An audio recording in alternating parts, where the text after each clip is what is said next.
ಸಾಹಿತಿಗಳ ರಾಜಕಾರಣ ವಿಶೇಷ ಕಾರ್ಯಕ್ರಮದ ಲಕ್ಷ್ಮಣ್ ಹುಗಾರ್. ಕರ್ನಾಟಕದ ರಾಜಕೀಯ ಹೊಸ್ತಿಲಲ್ಲಿ ಇವತ್ತು ಸಾಹಿತಿಗಳು ಕೂಡ ರಾಜಕೀಯ ಭಾಗವಾಗಿ ಹೋಗಿದ್ದಾರೆ ಅನ್ನುವಂಥ ಒಂದು ಪ್ರಶ್ನೆ ಕಾಡುತ್ತೆ. ಅದು ನಿಜ ಕೂಡ ಆಗ್ತಾ ಇದೆಯಾ ಅನ್ನುವಂಥದ್ದು. ಈಗಾಗಲೇ ಒಂದಷ್ಟು ಸಾಹಿತಿಗಳು, ಅನಂತಮೂರ್ತಿ ಇರ್ಬೋದು, ಗಿರೀಶ್ ಕಾರ್ನಾಡ್ ಇರ್ಬೋದು, ಬೇರೆ ಬೇರೆ ಸಾಹಿತಿಗಳು ಕೂಡ ಮೋದಿ ಭಾರತದ ಪ್ರಧಾನಿ ಆಗಬಾರ್ದು ಅನ್ನೋ ಕಾರಣಕ್ಕಾಗಿ ಕಾಂಗ್ರೆಸ್ ಪರವಾಗಿ ಈಗಾಗಲೇ ಮತವನ್ನು ಕೇಳಿರ್ತಕ್ಕಂಥದ್ದು. ಅದಾದ ನಂತರ ಹಿರಿಯ ಸಾಹಿತಿ ಭೈರಪ್ಪ ಕೂಡ ದೆಹಲಿಯಲ್ಲಿ ಪತ್ರಿಕಾಗೋಷ್ಠಿ ನಡೆಸುವ ಮೂಲಕ ಮೋದಿ ಪರವಾಗಿ ವಕಾಲತ್ತನ್ನು ವಹಿಸಿದ್ದಾರೆ. ಮೋದಿ ಪ್ರಧಾನಿ ಆದರೆ ದೇಶ ಉದ್ಧಾರ ಆಗುತ್ತೆ, ಅದು ಗುಜರಾತ್ನಲ್ಲಿ ನಾನು ಸ್ವತಃ ಕಂಡಿದ್ದೇನೆ ಅನ್ನುವಂಥದ್ದು. ಹಾಗಾಗಿ ಕಾಂಗ್ರೆಸ್ ಪರವಾಗಿ ನಿಂತ ಸಾಹಿತಿಗಳ ವಿರುದ್ಧ ಗುಡುಗಿದ್ದಾರೆ ಸಾಹಿತಿ ಭೈರಪ್ಪ. ಅಷ್ಟೇ ಅಲ್ಲ, ಅನಂತಮೂರ್ತಿ ಅವರು ಯಾವಾಗ ಯಾವ ರೀತಿಯಾದಂಥ ನಿಲುವನ್ನು ಬದಲಾವಣೆ ಮಾಡ್ಕೊಂಡು ಬಂದಿದ್ದಾರೆ. ಹಾಗಾಗಿ ಎಲ್ಲವೂ ಕೂಡ ಇಲ್ಲಿ ಸ್ಪಷ್ಟವಾಗಿದೆ.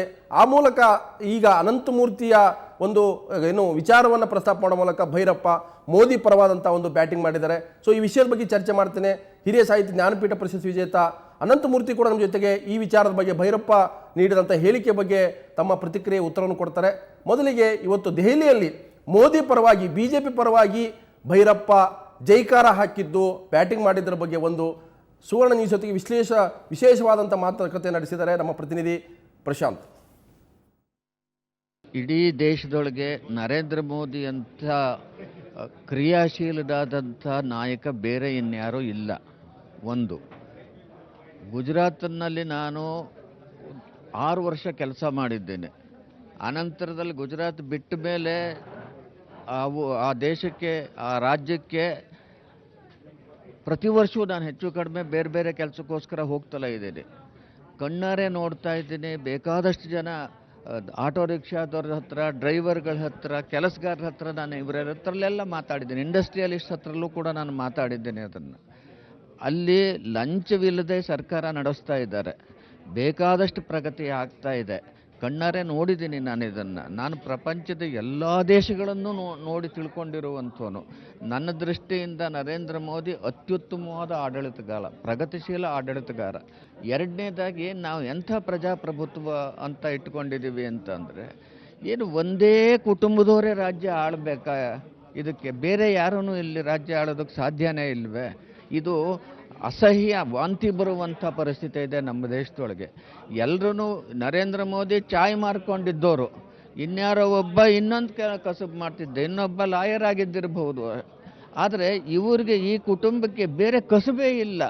ಆಡಳಿತ ಮಾಡೋದೇ ಇವ್ರಿಗೆ ಕಸಬು. ಅದೇನು ಲಂಚ, ಅದೇನು ರುಷವತ್ತು, ಅದೇನು ದೇಶದ ಇದರೊಳಗೆಲ್ಲ. ನೀವು ಲಂಚದ ಬಗ್ಗೆ ಮಾತನಾಡಿದಾಗ ಕೇಳಬೇಕನ್ಸುತ್ತೆ, ನೀವು ಇಬ್ಬರು ಕರ್ನಾಟಕದವರು.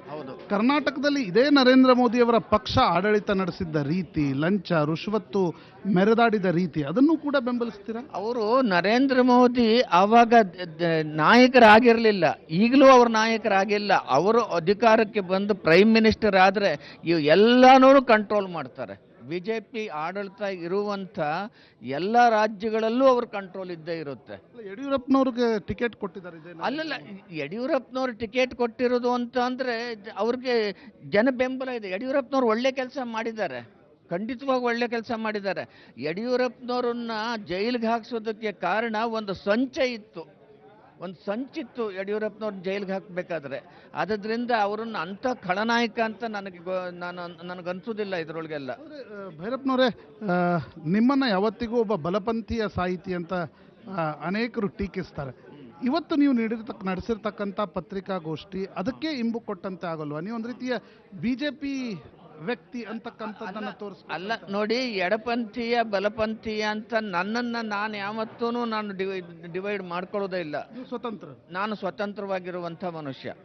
ನಾನು ಎಡಪಂಥೀಯನೂ ಅಲ್ಲ, ಬಲಪಂಥೀಯನೂ ಅಲ್ಲ. ಇದಕ್ಕೆಲ್ಲನೂ ಯಾರೋ ನನ್ನನ್ನು ಬಲಪಂಥೀಯ ಅಂತಾರೆ ಅಂತ ನಾನಿವಾಗ ನರೇಂದ್ರ ಮೋದಿಗೆ ಸಪೋರ್ಟ್ ಮಾಡದೇ ಇದ್ದರೆ ನನ್ನ ಕರ್ತವ್ಯ ಲೋಪ ಆಗುತ್ತೆ. ನನಗೆ ಒಂದು ಪ್ರಮುಖವಾಗಿರ್ತಕ್ಕಂಥ ಪ್ರಶ್ನೆ, ಅನಂತಮೂರ್ತಿ ಸೇರಿದಂತೆ ಕರ್ನಾಟಕದ ಕೆಲ ಸಾಹಿತಿಗಳು ಕಾಂಗ್ರೆಸ್ ಪರವಾಗಿ ವಿಧಾನಸಭೆ ಚುನಾವಣೆಯಲ್ಲಿ ಪ್ರಚಾರ ಮಾಡಿದ್ರು, ಒಂದು ರೀತಿ ಪತ್ರಿಕಾಗೋಷ್ಠಿಯನ್ನು ನಡೆಸಿದಾಗ ಅನೇಕರು ಇದನ್ನು ಟೀಕಿಸಿದ್ರು. ಸಾಹಿತಿಗಳಿಗೆ ಇದೆಲ್ಲ ಬೇಕಾ ಅಂತ?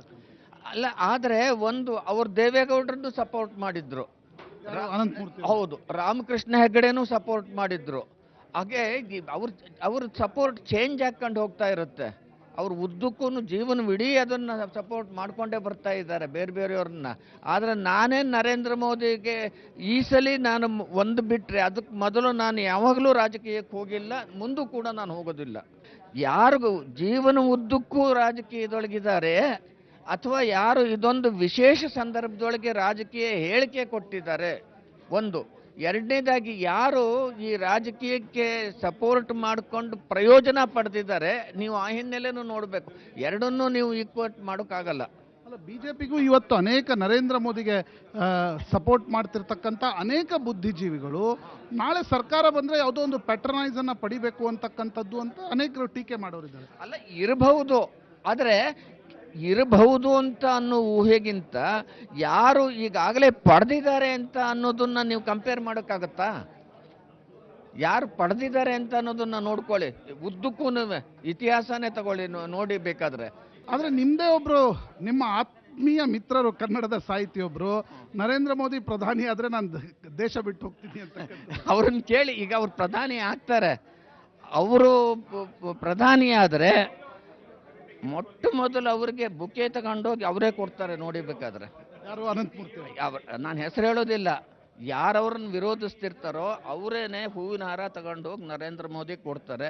ನಾನು ಖಂಡಿತವಾಗಿ ನರೇಂದ್ರ ಮೋದಿಗೆ ಹಾರ ಹಾಕಲ್ಲ, ನಾನು ಹೋಗಿ ಅವ್ರನ್ನ ಮೀಟ್ ಮಾಡಲ್ಲ, ನಾನು ಹೋಗಿ ಅವ್ರನ್ನ ಏನೂ ಕೇಳಲ್ಲ. ಎಸ್, ರಾಜಕಾರಣ ಹೇಗೆ ಸಾಹಿತಿಗಳನ್ನು, ಕಲಾವಿದರನ್ನು, ಬರಹಗಾರರನ್ನ ವಿಂಗಡಿಸುತ್ತೆ ಅನ್ನುವಂಥದ್ದು. ಒಂದು ಕಡೆ ಕಾಂಗ್ರೆಸ್ ಪರವಾಗಿ ಸಾಹಿತಿಗಳು ಜೈಕಾರಕ್ಕೆ ಹೋಗಿದ್ರೆ, ಎಸ್ ಎಲ್ ಭೈರಪ್ಪ ದೆಹಲಿಯಲ್ಲಿ ಬಿಜೆಪಿ ಪರವಾಗಿ, ಅವ್ರು ಬಿಜೆಪಿ ಅಂತ ಹೇಳ್ತಾ ಇಲ್ಲ, ಮೋದಿ ಅಂತ ಹೇಳ್ತಾ ಇದ್ದಾರೆ. ಮೋದಿ ಬೇರೆ, ಬಿಜೆಪಿ ಬೇರೆ ಅಂತ ಹೇಳೋಕ್ಕಾಗಲ್ಲ. ಆದರೂ ಕೂಡ ಒಬ್ಬ ಸಾಹಿತಿ ಆದವನು ಮೌನವಾಗಿರಬೇಕಾ ಅಥವಾ ಸಂವೇದನೆ ಕಳ್ಕೋಬೇಕಾ? ರಾಜಕೀಯ ಸ್ಥಿತ್ಯಂತರ, ಒಂದು ಸಾಮಾಜಿಕ ಸ್ಥಿತ್ಯಂತರ ಬಂದಾಗ ಸಾಹಿತಿ ಆದವನು ಸುಮ್ಮನೆ ಇರಬೇಕಾ?